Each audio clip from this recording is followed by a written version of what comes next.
Friends, welcome to Biology Made Easy. Today in this video, we'll discuss osmotic pressure. In the earlier videos, we have discussed what is osmosis and plasmolysis.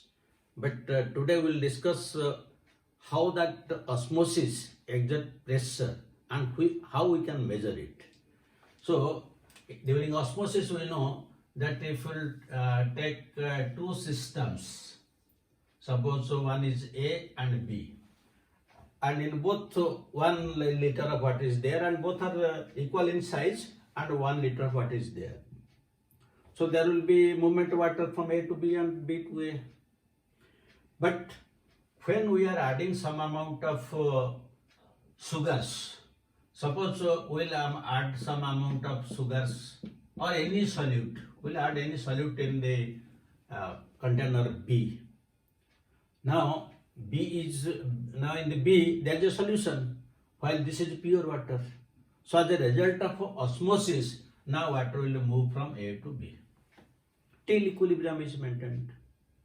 Now if we add still some more amount of solute, that means the concentration will increase, then more rapidly it will increase. That means the diffusion of water will go on increasing. Suppose at what rate this water is moving due to osmosis, that is known as osmotic pressure. Initially, suppose we have added only 10 grams of solute, then the water is moving at a particular rate. When we have added 20 or 30 grams, then the rate of diffusion will be more, because this is pure water and this side concentration is gradually increasing. So when concentration is increasing, as a result of osmosis, water is entering from A to B. But with what force is entering, we do not know, unless we measure it. But how will know at what pressure it is moving? The pressure at which it is moving is known as osmotic pressure. And osmotic pressure is designated by the letter pi. This is osmotic pressure. But how to measure? Just you think of one common example. Suppose two friends, they want to measure their strength, and both of them will put their hands like this, and both of them will try to they pull one another. So naturally, when both of them are trying, what is the strength of each of them, then one person can know what is the strength of the other. If they are none of them is trying to fall the other, then naturally the other person will know that what is the strength of my friend. In the same way, this can be measured. When water is entering from A to B, at what force it is moving, or what is the force of entry of water from A to B, this can be measured from this side.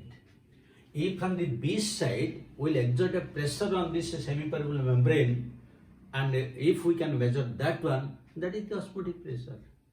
That means it is the pressure developed on the solution side. It is the pressure developed on the solution side so as to nullify, so as to negate the entry of water resulting due to osmosis. Now let us discuss it in another diagram also. Now let us take one thistle funnel. So this is the thistle funnel, and it is tied with one semi-permeable membrane, and it is also put in water. Then there is another thistle funnel. Another funnel we are taking, and this is also tied with the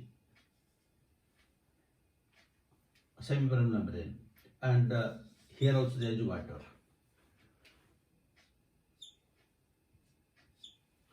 Now let us put some amount of sucrose solution in this thistle funnel. We will put some amount of sucrose solution here, and here also we will put some amount of sucrose solution in both cases.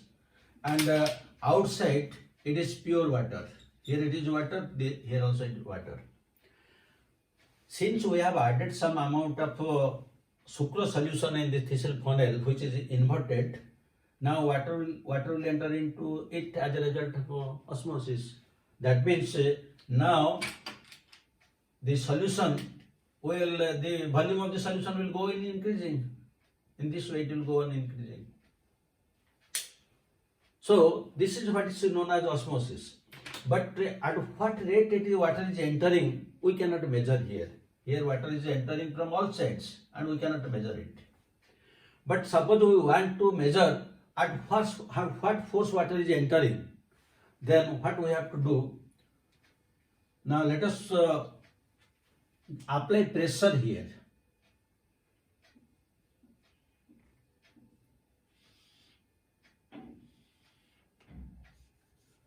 Now let us exert pressure.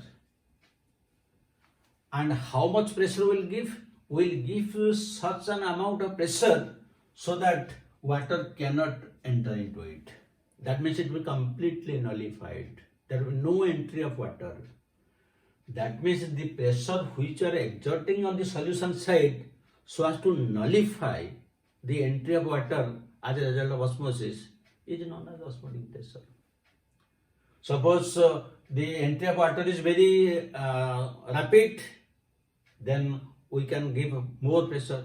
Suppose there is only 1 or 2 grams, then we have to give less pressure. The pressure which we are applying is equal to osmotic pressure. So usually the osmotic pressure is measured by means of osmometer.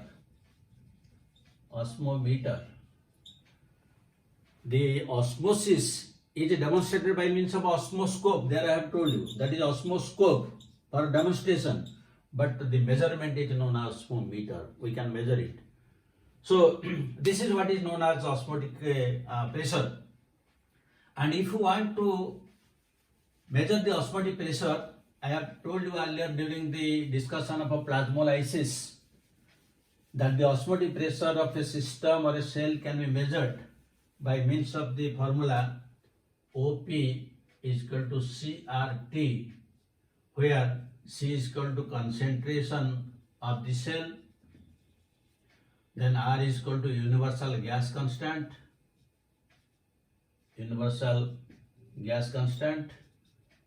and T is equal to Kelvin temperature. So once the concentration of the cell is known, then what is the osmotic pressure can be calculated. Usually this is calculated by means of plasmolytic method, and we have discussed in detail and during the plasmolysis. But here another very important and intelligent thing is there. The solute which are taking, this is important. Suppose we are taking any sugar solution, so it will give you a concentration. But suppose we are taking sodium chloride. So when sodium chloride is put in the, you see the sugar is a non-electrolyte. It is a non-electrolyte. But sodium chloride is an electrolyte. That means the sodium chloride dissociates into sodium ions and chlorine ions. That means when we are giving sodium chloride, the concentration will be doubled because it will be dissociated into sodium and chlorine. That means 0.5 molar of sugar solution, or you can take it 1 molar of sugar solution is equal to 0.5 molar of sodium chloride, because when it will dissociate, then each one will be 0.5. So this is very important thing. That means OP is equal to CRT for non-electrolytes. But for electrolytes, OP is equal to NCRT. So here CRT are same, but here N is equal to the time of number of ions or ionization. Suppose sodium chloride is dissolved into two different ions. There are some which can be into 3, 4 different. So accordingly the N will be 2, 3, 4. It will always like that. So accordingly it will be double or 3 times or 4 times depending to how many ions it is dissociating. So this is one of the very important thing you have to remember. So this is what is known as and another also important thing is that the osmotic pressure of a cell is never zero. It is never zero cell, because in cell some amount of substance is already there, so it can never be zero. Then another important thing is the at NTP, normal temperature and pressure, at NTP, the osmotic pressure of an ideal molar solution is 22.4 atmospheres. That means at a normal temperature and pressure, the osmotic pressure of an ideal molar solution is 22.4 atmospheres. This is again very, very important. So this is about the osmotic pressure. Now what is a Turgor pressure?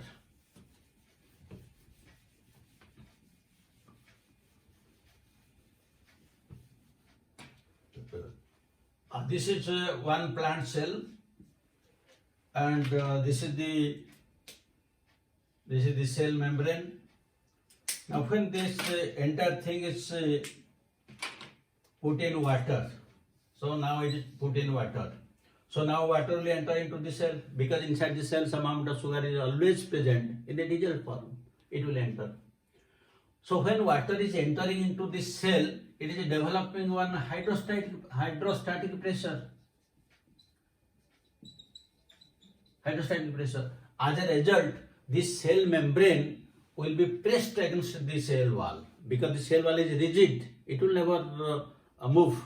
So the cell membrane will be pressed against the cell wall, and this is known as when it is pressed, the wall pressure, the wall will exert equal and opposite pressure.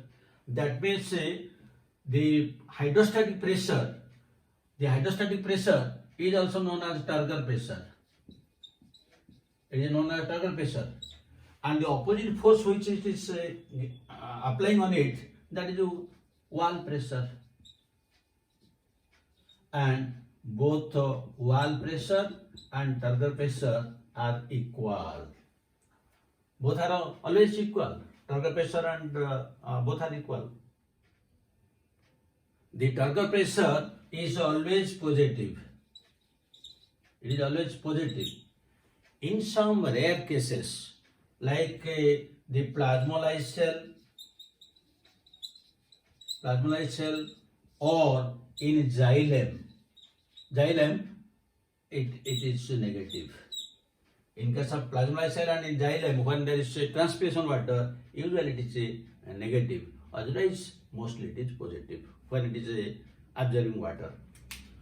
So now, and the Turgor pressure is designated as TP. Now let us discuss another important phenomenon, that is diffusion pressure deficit.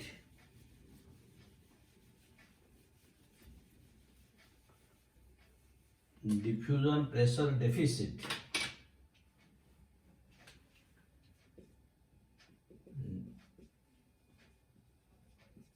Diffusion pressure deficit, and in short it is known as a DPD. Diffusion pressure deficit. So again let us take one example. Two systems let us take. One is A, the other is B, and in both cases 1 liter of water is there. And suppose in the B some amount of solute is added. So it is a solution, whereas this is pure water. So as a result of osmosis, water will enter from A to B. And here we have added 50 grams of sugar. and this is pure water. So now water is entering as a result of osmosis. Now suppose we'll add 10 grams of sugar here. Only 10 grams will add here. So what will happen? Initially when there was no addition of sugar, the water was entering from A to B, and that was known as diffusion pressure. Now when some amount of sugar is added on it, the diffusion pressure with which water is entering will go on decreasing. The amount by which it decreases is the diffusion pressure deficit. So DPD is when solute is added to pure water, its diffusion pressure decreases. The amount by which it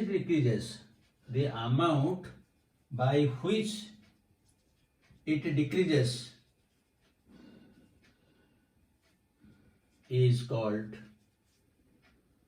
diffusion pressure deficit. So suppose we have added only 10 grams of sugar, so there will be some deficit. Now if we'll go adding, we'll add more, we'll add 20 grams, that means still the diffusion pressure will decrease. That means when the diffusion pressure will decrease, that means the DPD is gradually decreasing. That means the net movement of water from one cell to another cell depends upon DPD. This is again very important. The net movement of water, because unless you know it, you cannot solve the problems. The net movement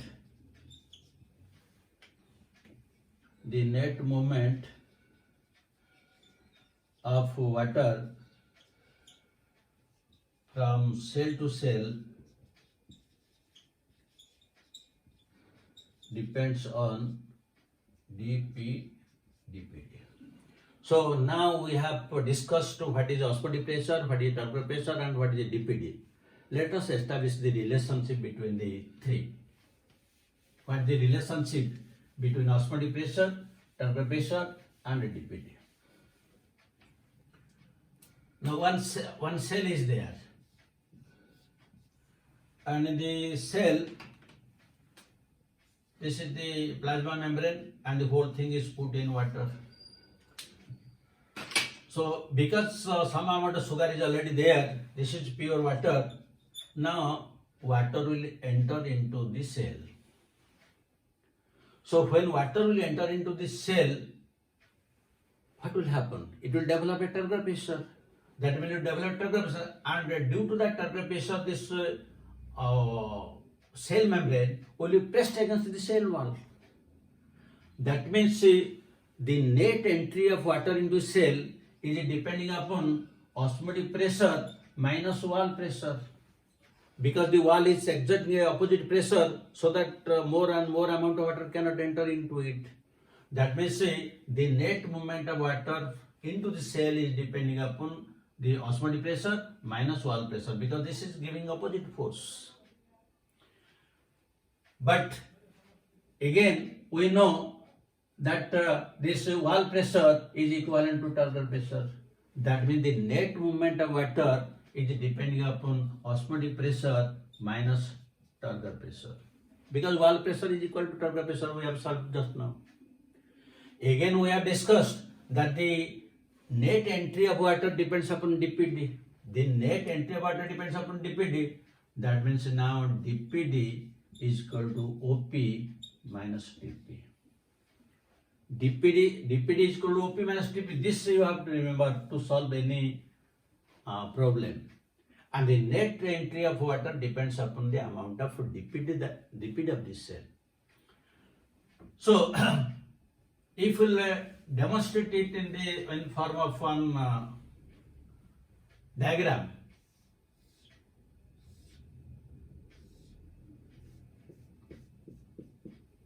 Suppose in a system, here the cell is flaccid, and here the cell is turgid, and this is a DPD. So when the cell is fully flaccid, that means this is osmotic pressure. The osmotic pressure is equal to diffusion pressure deficit. As gradually it will go on absorbing water, the Turgor pressure will go on increasing, and here it is fully turgid. When it is fully turgid, here it is fully turgid, that means the DPD is equal to 0, because there is no deficit. And when it is flaccid, here Turgor pressure is equal to 0 in a flaccid cell. That means in the formula DPD is equal to OP minus TP. So in a flaccid cell, TP is equal to 0. So DPD is equal to OP minus TP, and now this is 0. That means DPD is equal to OP. In a flaccid cell, DPD is equal to OP. This is flaccid cell, DPD is equal to OP. Now if you take one turgid cell, in a turgid cell, DPD is equal to 0. So in the formula DPD is equal to OP minus TP. Now here DPD is equal to 0. So 0 is equal to OP minus TP. That means OP is equal to TP. So these are also the different types of questions that can be asked.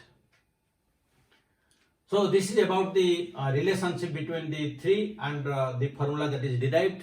This formula is very important because taking this formula, you have to calculate how water will enter from one cell to another cell, and that depends upon again the DPD. Now another aspect we will discuss, that is imbibition.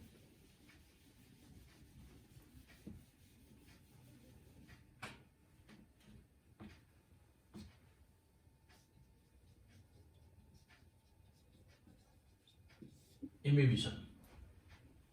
When you have marked, when you put some seeds in water, it swells after some time.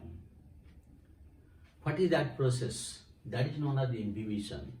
In imbibition, when some solids are put in water or any solvent, then it swells because it imbibes water. And that imbibed water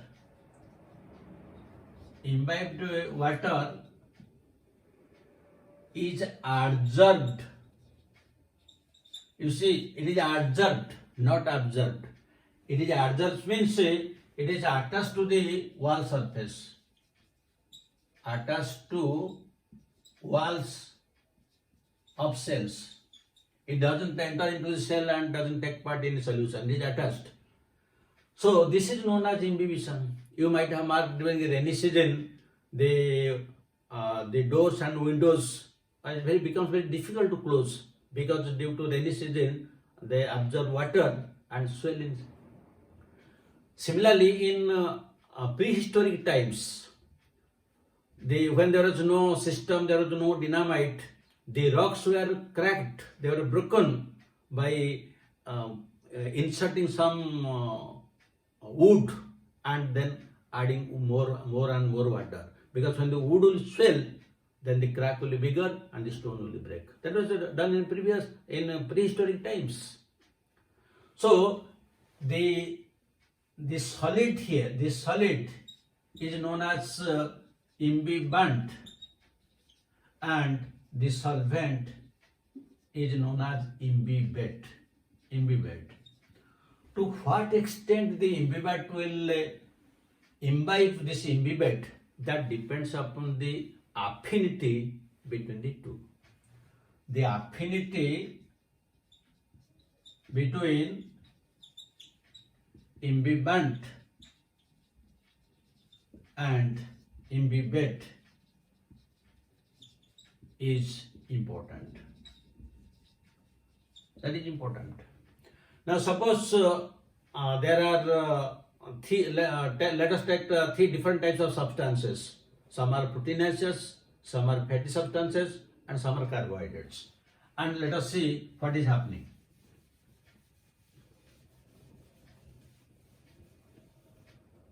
Let us take three petri dishes, A, B, C, and in all water is there. Now here let us put 2 grams of the legumes, and here we will give 2 grams of mustard seeds, and here we will give 2 grams of wheat grains, and leave it for 1 or 2 hours. For the same period, let us leave it for 2 hours. After 2 hours, when we will weigh these seeds, then they will not be 2 grams each. Now the weight of each one will vary, because here the seeds have the imbibitions, and in each case water is imbibed. It depends upon the affinity.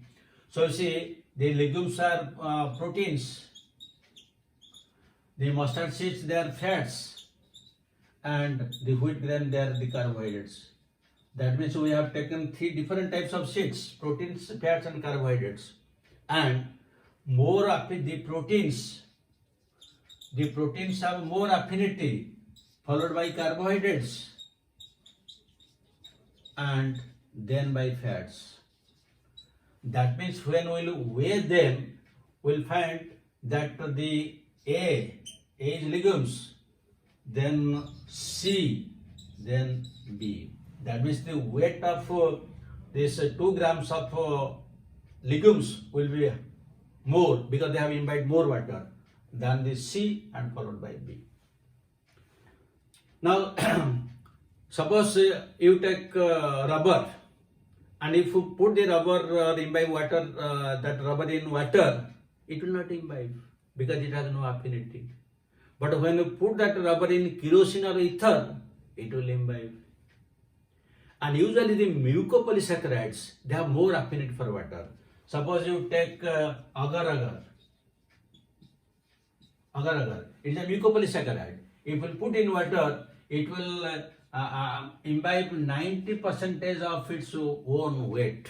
So much of water it will imbibe, because it depends upon the affinity. So these are the different aspects of imbibition, which commonly you have observed during the rainy season. And during this imbibition, what happens? During imbibition, one thing is there is a increase in pressure, because when it is imbibing water, the pressure increases, and due to this increase in imbibition pressure, usually this seed germinates. That is very important, the increase in pressure, and the common example is germination of seeds. Because the seeds exert pressure, that is why the seed coats break and the plymouth radicals come out. Then during this imbibition, since they imbibe more and more solvent, that may be water, then it loses some amount of heat. That is known as heat of wetting. Heat of wetting or heat of hydration. Heat of hydration. Similarly, the third thing is temperature. If there will be increase in temperature, then also there will be increase in imbibition. It also depends upon the texture of imbibant. The rough texture will imbibe more water than smooth texture, because more amount of water can be adsorbed to the rough texture than the smooth texture. So these are some of the important aspects of imbibition. Now let us discuss some questions.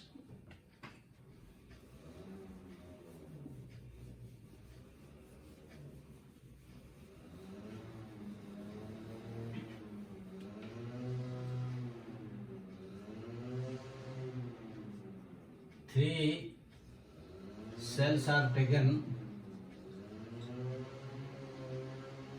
A, B, C, having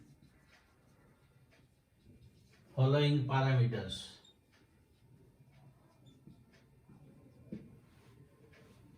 A has osmotic pressure 20 and Turgor pressure is equal to 10. Then B has osmotic pressure 15 and Turgor pressure is supposed 9. And C osmotic pressure is equal to 12 and Turgor pressure is here 8. In which direction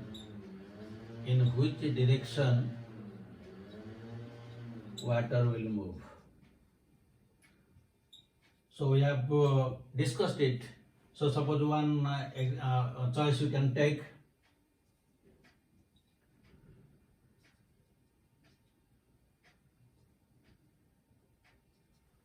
One choice you can take from A to B to C.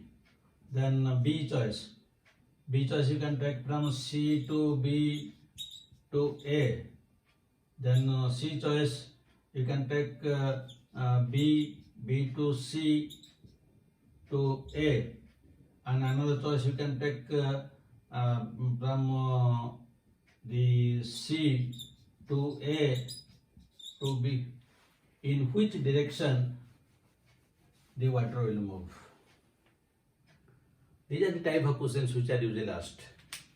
Then I will give a second question.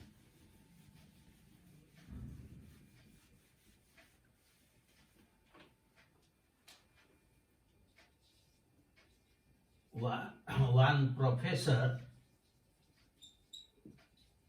was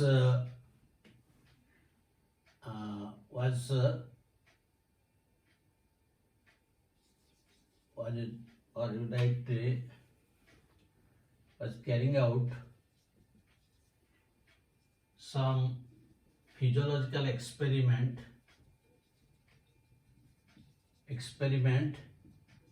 in the laboratory with some soaked seeds in a tightly packed test tube.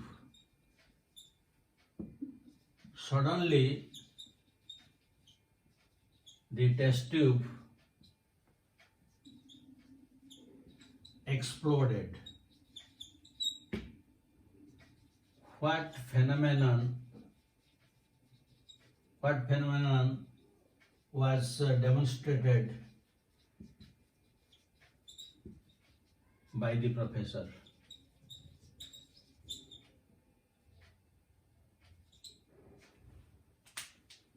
So, A choice osmosis, B choice